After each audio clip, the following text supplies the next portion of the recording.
क्या होगा अगर कोई इंसान अपने ब्रेन की 100% कैपेसिटी का इस्तेमाल करने लगे? क्या उसे कोई सुपर पावर मिल जाएगी या फिर वो इस दुनिया और टाइम से ही आगे निकल जाएगा? आज हम जिस मूवी की बात कर रहे हैं उसका कॉन्सेप्ट पूरी तरह से माइंड बेंडिंग है, जो सच में आपके होश उड़ा देगा। तो चलिए शुरू करते हैं।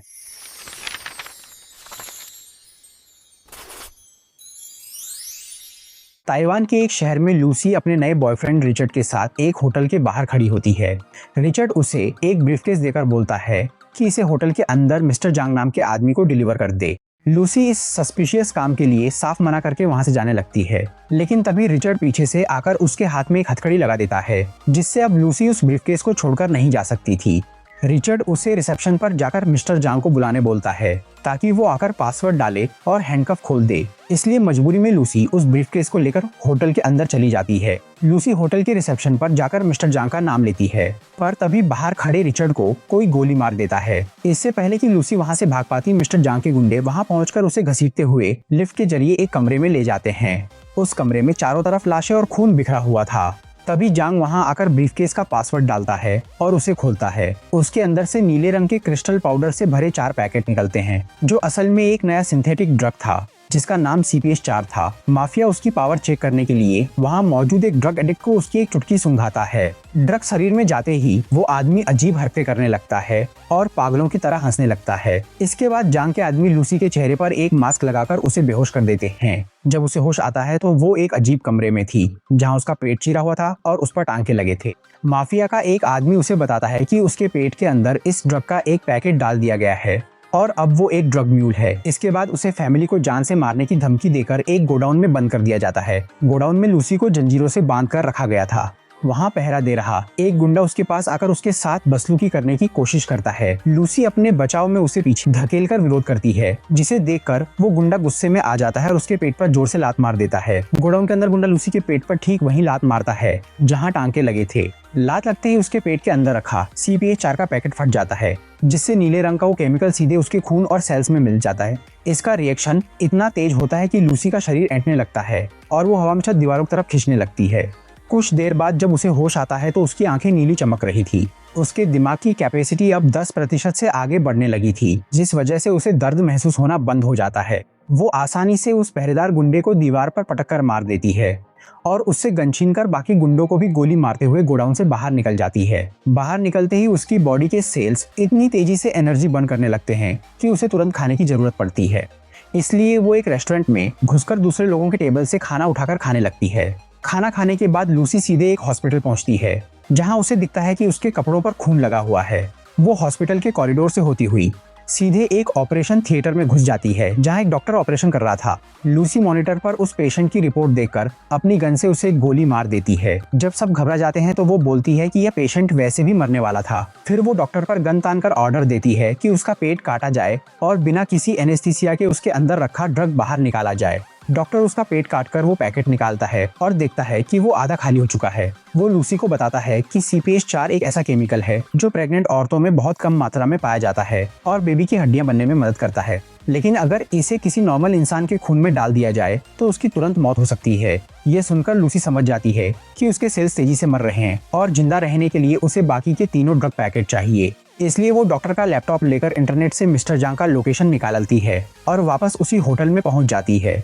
लूसी जांग के VIP स्वीट में घुसकर बिना किसी इमोशन के वहां मौजूद सभी गुंडों को गोली मार देती है। वो सीधे जांग के पास जाती है और उसके दोनों हाथों में चाकू घोंपकर उसे टेबल से बांध देती है। अब वो उससे कोई सवाल नहीं पूछती, बल्कि जांग के सिर के दोनों तरफ अपने हाथ रखकर टेलीपैथी की मदद से सीधे उसके दिमाग में घुस जाती है। उसकी मेमोरीज में देखकर उसे पता चल जाता है कि बाकी 3 ड्रग म्यूल कहाँ भेजे गए हैं। उसे उनके पासपोर्ट, टिकट और लोकेशन की पूरी डिटेल्स मिल जाती है, जिसके मुताबिक तीनों को पेरिस, रोम और बर्लिन भेजा गया था। सारी इंफॉर्मेशन मिलने के बाद वो जांग को जिंदा छोड़कर वहां से निकल जाती है। फिर वो अपने लैपटॉप पर ब्रेन पर रिसर्च करने वाले सबसे बड़े साइंटिस्ट प्रोफेसर नॉर्मन की सारी रिसर्च पढ़ती है। वो उन्हें कॉल करके बताती है कि उनकी सारी थ्योरी सच है और वो उनसे मिलने पेरिस आ रही है। लूसी पेरिस की फ्लाइट लेती है। उसके दिमाग की कैपेसिटी अब 40% से भी ज्यादा हो चुकी थी। फ्लाइट में लैपटॉप पर काम करते टाइम अचानक उसकी तबीयत बिगड़ने लगती है, जिससे वो उठकर प्लेन के वॉशरूम में जाती है।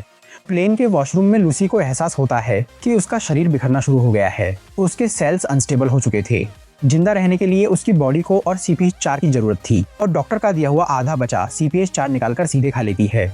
ड्रग शरीर में जाते ही उसके बिखरे हुए सेल्स फिर से जुट जाते हैं और एक तेज रोशनी के साथ वो बेहोश हो जाती है। जब उसे होश आता है तो वो पेरिस के एक मेडिकल रूम के बेड पर थी। वहाँ पुलिस ऑफिसर डेल रियो अपनी टीम के साथ उसे अरेस्ट करने आता है, लेकिन लूसी सिर्फ अपना हाथ हिलाती है, जिससे सभी पुलिस वाले बेहोश हो जाते हैं। फिर वो डेल रियो की गन से एक झटके में सारी गोलियां बाहर निकालकर उसे बताती है कि बाकी तीनों म्यूल से माफिया ड्रग निकालने की कोशिश कर रहा है, इसलिए उन्हें तुरंत हॉस्पिटल लाया जाए। डेल रियो उन तीनों म्यूल को ट्रैक करके पेरिस के एक हॉस्पिटल में ले आता है। दूसरी तरफ जांग को भी उनकी लोकेशन मिल जाती है और वो अपने गुंडों के साथ हॉस्पिटल के लिए निकल पड़ता है। लूसी और डेल रियो भी पुलिस कार से हॉस्पिटल की ओर निकलते हैं, लेकिन वहां जांग के गुंडे तीनों म्यूल का पेट काटकर CP4 के पैकेट निकाल चुके थे और बाहर पुलिस पर गोलियां चला रहे थे।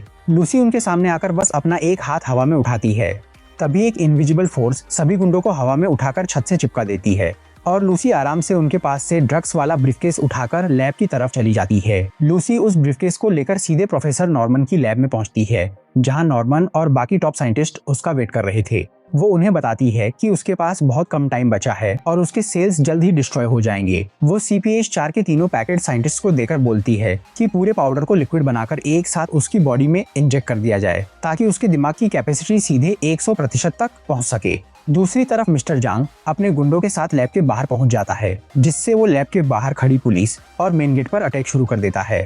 लैब के अंदर साइंटिस्ट ड्रिप के जरिए CPH4 लूसी की बॉडी में डालना शुरू कर देते हैं। जैसे ही इतना सारा ड्रग एक साथ उसके शरीर में जाता है, उसकी बॉडी ट्रांसफॉर्म होने लगती है। वो अपने आसपास की चीजों, कंप्यूटर्स और डार्क मैटर को कंज्यूम करने लगती है। उसका शरीर एक बहुत बड़े ब्लैक सुपर कंप्यूटर में बदलने लगता है, जो पूरी लैब में फैल जाता है। अपनी मेंटल पावर से वो टाइम में पीछे जाने लगती है। वो पेरिस की सड़कों से होते हुए पीछे जाकर वो डायनासोर को देखती है। इसके बाद वो पहले इंसान लूसी से मिलती है और आखिर में यूनिवर्स के बनने के टाइम यानी बिग बैंग तक पहुंच जाती है। बाहर जांग लैब का दरवाजा तोड़कर अंदर घुस आता है। वो देखता है कि लूसी कुर्सी पर बैठी है। जांग अपनी गन निकालकर लूसी के सिर पर निशाना लगाता है। ठीक उसी मिलीसेकंड जब वो ट्रिगर दबाता है, लूसी के दिमाग की कैपेसिटी 175 तक पहुंच जाती है। गोली लगने से ठीक पहले ही उसका शरीर पूरी तरह गायब हो जाता है। जांग की गोली पीछे दीवार पर जा लगती है।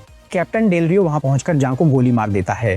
तभी वो सुपर कंप्यूटर अचानक एक छोटी -C पेन ड्राइव में बदल जाता है। उस पेन ड्राइव में लूसी ने अपना और पूरे यूनिवर्स का सारा नॉलेज ट्रांसफर कर दिया था।